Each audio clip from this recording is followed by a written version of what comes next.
Hello and welcome to Flashback 1960s. I'm James Edward. And I am John Smith. 1960s is a decade full of complex events that had cultural and political trends. These trends would lead to the fall of racism and rise of counterculture, alongside the presidencies of John F. Kennedy and Lyndon B. Johnson. Even though the country was full of change, it also had domestic and foreign policy issues. The Vietnam War changed the mindset of the whole nation alongside the internal civil rights and feminist movement. There was also the space race as the space program was rising. So as the 1960s began, Kennedy had to first address the issue of Cuba and Fidel Castro as he planned to solve the dilemma by the Bay of Pigs invasion. The invasion involved Cuban exiles to revolt on Cuba and it failed terribly in April 1961. The second event of the foreign policy issue between the Soviet Union and the United States was the Berlin Wall. The Berlin Wall was made to divide East and West Berlin and keep East Germans from leaving the country. In the year of 1962, Soviet Union and the United States came close to military confrontation, which involved the issue of Cuba once again. Also, during the 1960s, success was made in the domestic program, through the space program, and civil rights agenda alongside women's rights was achieved. Kennedy supported women's rights as he established the Equal Pay Act in 1963, which required men and women to get equal pay for equal work. During the end of his administration, Kennedy embraced black civil rights movement. Unfortunately, Kennedy would be assassinated and Lyndon B. Johnson would have to address the civil rights issue. To talk to us about the civil rights movement, we have Jane here to give us her take on it. So let's send it over to Mary for the interview. Hello, today I'm standing here with Janie and she's going to give us her take on the civil rights movement. Hello everyone. Well, the movement started with Martin Luther King Jr. leading the Southern Christian Leadership Conference, which staged sit-ins, boycotts, and peaceful demonstrations.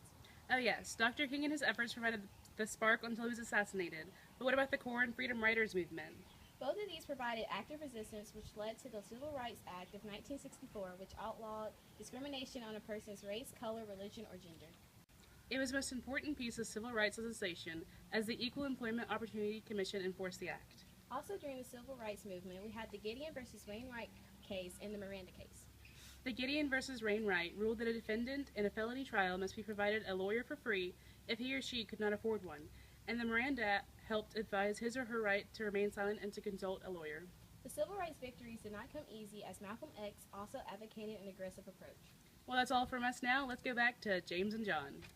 So during this time period, we also had the Vietnam War, which changed the American mindset. Countries such as Vietnam, Laos, and Cambodia fought for their independence from the French. The United States took part in war from 1964 to 1968, in which the Tonkin Gulf Resolution and the Tet Offensive were key events. The Tonkin Gulf Resolution allowed the president to take any measures he deemed necessary to protect American interests.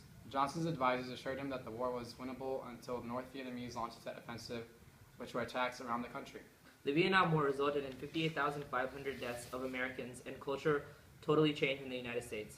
Feminism and counterculture was on the rise during the 1960s. For this, we will have Mary interview Sunshine, who had a big part in the feminist movement and also took part in the counterculture.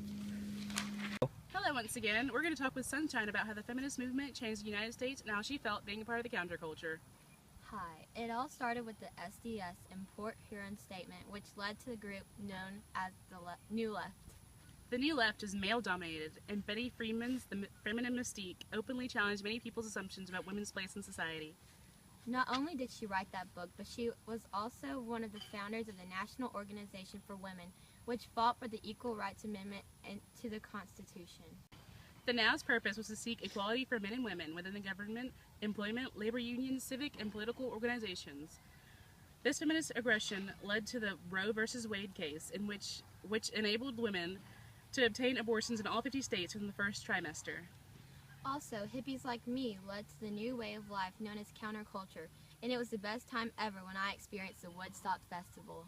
Well, I guess that's it from us. Now back to James and John. Well, it seems like the 1960s led to a lot of change. It sure did, as during the 1960s, the United States experienced its longest uninterrupted period of economic expansion in history. Housing and computer industry overpowered automobiles, chemicals, and electrically powered consumer durables, which were the leading sectors in the 1950s. Big business dominated the domestic economy during this time. In 1962, the 5 largest industrial corporations accounted for over 12% of all assets in manufacturing. This remained a controversial decade. Critics argue that the year created the welfare state, bred a culture of immorality and self-indulgence. Its defenders, on the other hand, argue that the decade left America's political and social institutions more just and its culture more healthy.